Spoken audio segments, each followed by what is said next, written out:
Today we have a very cool, well, start to a sleeve first off.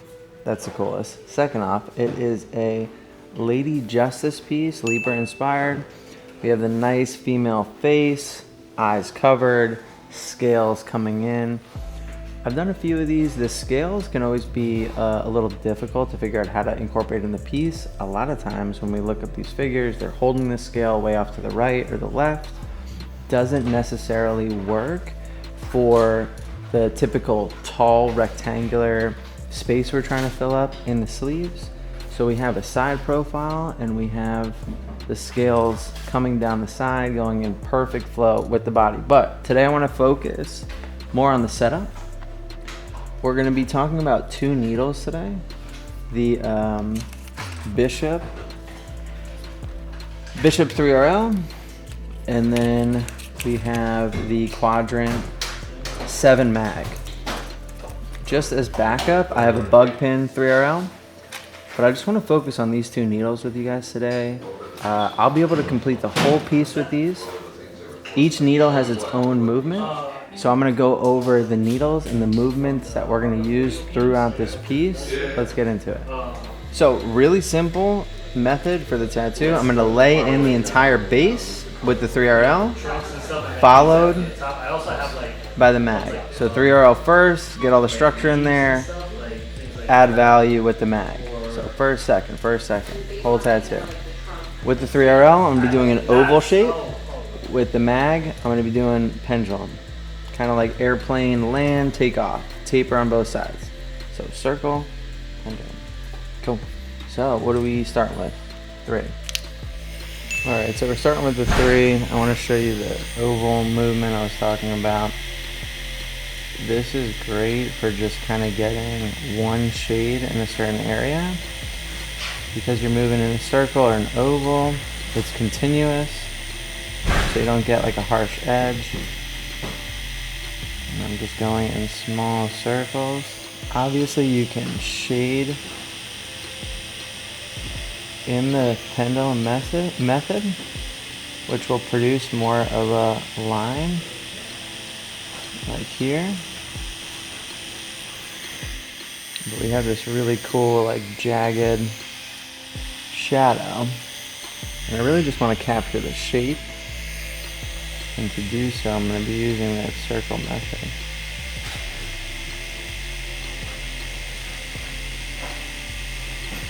I'm closing the circle as it tapers off. It also scatters the small dots nicely. Produces like almost more of like a random effect. You want to make sure you have a good ink flow, so you're getting that even spacing with the dots and just getting the dots in general. I kind of do these tall ovals just because that's what's comfortable for my hand. I've seen people do more, circular, and it just lays the gray in there. Right? Get a nice even base coat. So my goal right now is to try to achieve the same value, the same gray, throughout this whole little section here. I'm just using a black right now that I'm dipping in the shading solution to help, get the black out of the needle, improve the ink flow a little bit. There we go, there's some nice ink flow. Doing the tall circles. The circle helps there not be a stopping point. If you go up and down, you're going to stop every time you're up and down. So having, some kind of circle back just helps prevent that a little bit. At least for the way my hand works. And then I'm going to go over it a few times to achieve the darkness that I want. If it's coming out light, I think that's good. I think your depth's looking good then. Because if it's light, we're not really, roughing up the skin too much. If it's really dark, you're going deeper. There's a little darkening in the center of this, so I'm going to focus a little bit more in this area here. And then there's a shadow under the lip on this scale. So I'm going to do the small circles up at the top to kind of pronounce that metal lip on there. Now we got some dark gray in here. I'm going to go over those. They're just a little lighter than the shade we started with, right? Where we started with the darkest. That way if we leak into it and just getting darker, that's okay. It'd be very difficult to go lightest to darkest. I'm running at 4.6, so it's nice and light, nice and slow.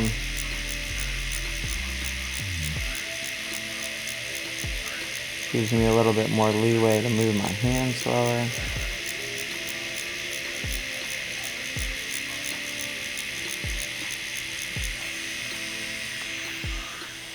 Now that I already have my shadow, my bottom shadow under the lip established, I'm not going to lose it because this part up here also has a shadow. So even going over that, we still see it's all intact. And especially with these darker shadows, they should take some time to build up. So if you wipe it away, it's too light, that's fine. That's kind of like what we're looking for. And this is going to create a lot less trauma to the skin. You build it up slowly, you get it exactly where it needs to be, you didn't overdo it. As you can see, there's no blood. Cool, so now we got the mag out. Why do we have the mag out? Because the structure is in there. So I'm going to dip in my black and my shading solution. I want this to be, pretty liquidy, watery. And we're going over the whole thing and we're just adding the value. There we go, I want that puddle to come out. And it's like a basic fade. I'm just like fading up. So it's going to keep all of our details. We're just going to make everything a little darker. You can see this was negative, now it's not. I'm still approaching it very light. Just kind of on top of the skin. Continuing to dip into the shading solution. I want it really watery. As you see, a lot of ink still sitting on top of the skin. And just up and down, pendulum. It's great for eliminating skin tone. I really only want there to be skin tone in the highlight section. So this starts to force the light over to that side, which is what I want.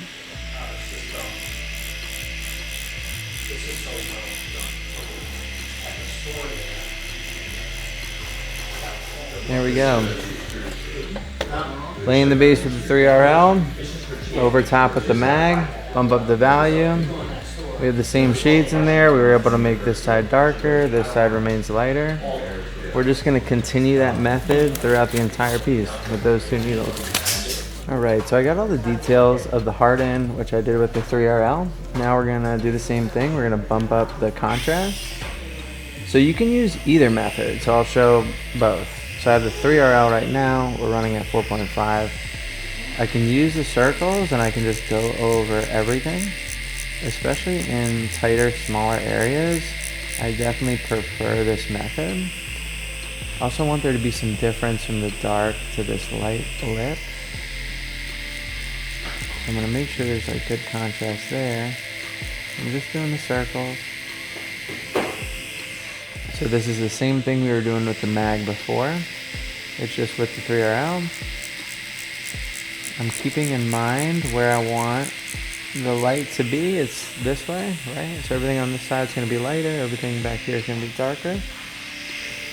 There's a human heart. So we're going to keep in mind of little extremities and what's in front of what and on top of each other. We have this kind of valve coming out. And then this is behind it, so we'll darken that up, keep some separation there. You see, I'm just doing like circles on top of everything.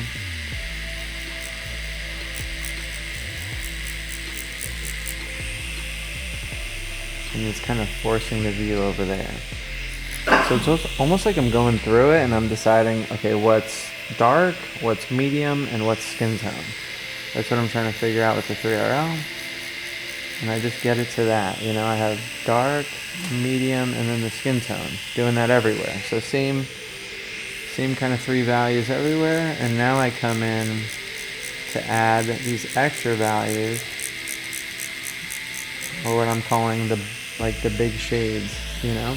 I'm gonna switch to the mag to show you can do the same thing with the mag. The way that I like to use it is in the pendulum style. The 3RL is the circles, the ovals. It's the same thing. I'm gonna get it, you know, in the black, get it nice and wet with the shading solution. And I want that puddle. I'm leaving these chains light. So to have all the skin tone eliminated near the chains is really going to make them pop. So you'll see me kind of hugging the chain line here. I know it looks black, but I'm really just producing a pretty light gray. It's going to add some depth kind of to our image by putting these darker tones in. So you can see here there's some skin tone there. So I'm just going to try to eliminate it. So I'm going to up, back, and forth very evenly. Just swing this forward and back.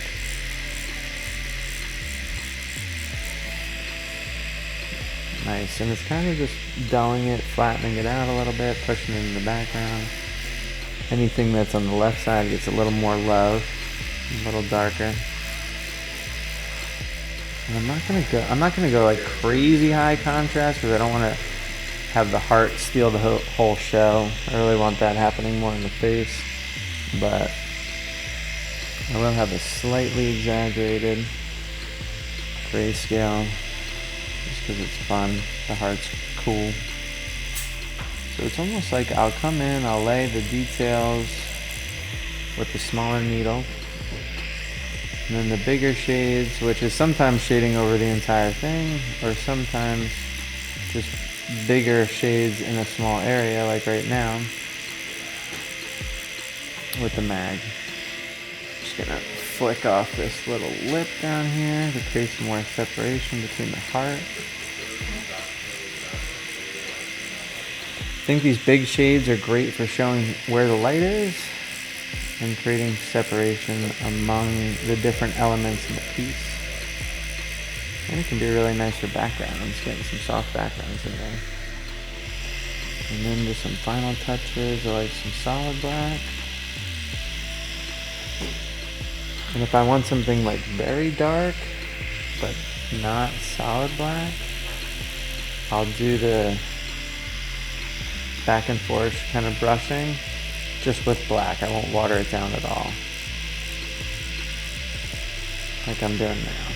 So cool, makes it a nice dark gray. Now it's solid black.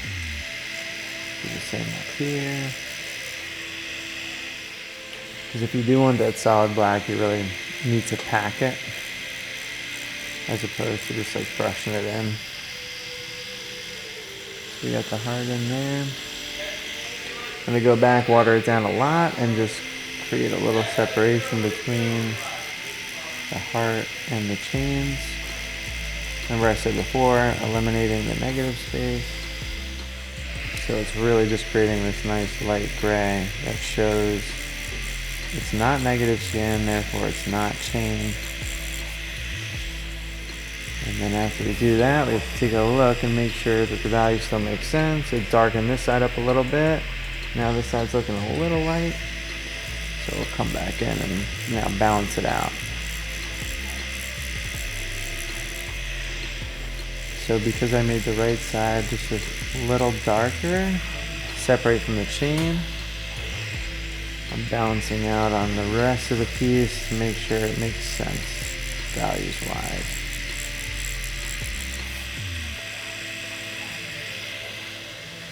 We'll start moving our way up through the clothing and the neck.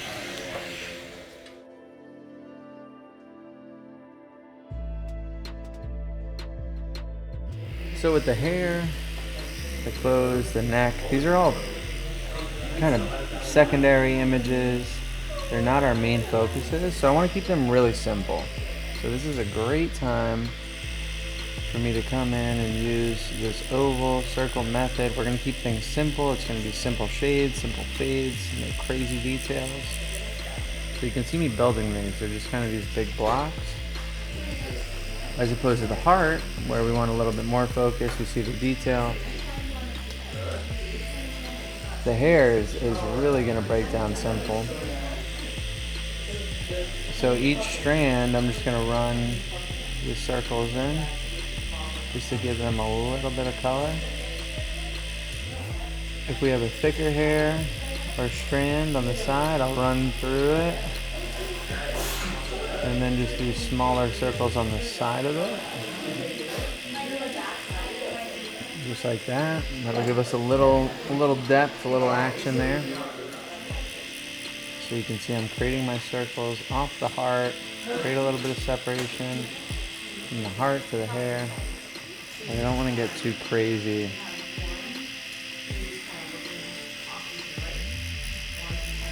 Outside of the main subject matter, because it will just distract and it'll draw attention where we don't want it.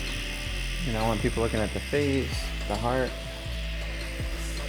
I don't want them saying, whoa, that's the coolest piece of clothing I've ever seen.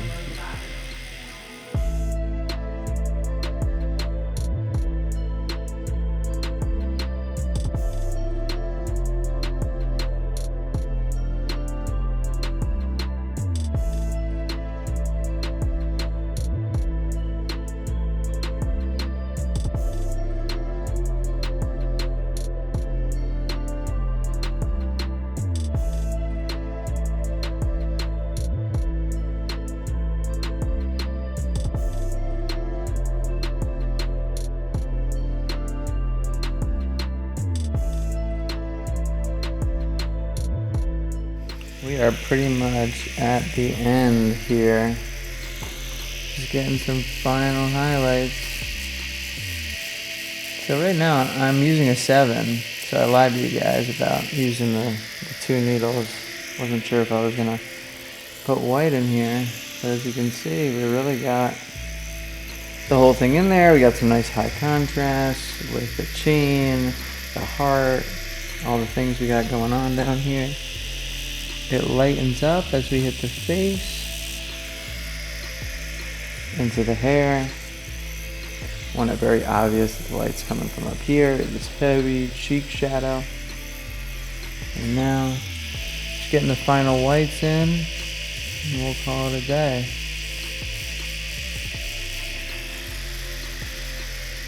Definitely a lot of elements in this piece, even coming over to the side here where we have the feather. You know, from another angle, the chains, heart coming in here. And there was a lot of things to get in here. I feel like it has some really nice balance. We are, you know, continuing the sleeve. So we kind of have this right side open a little. I brushed in some light shadow just to bring out the hair a little bit more. But that'll be a good opportunity for like something further in the sleeve to kind of piece into. Most of the time I do not use white. I think it's good practice to build your pieces without it, especially in the beginning. Get used to not using it. And then if you ever want to bring it back into your setup, it's kind of just bonus. Because the piece is already structured without it. And with that, I'm pretty sure we're done. What do we think, Fritz? Looks pretty cool, John.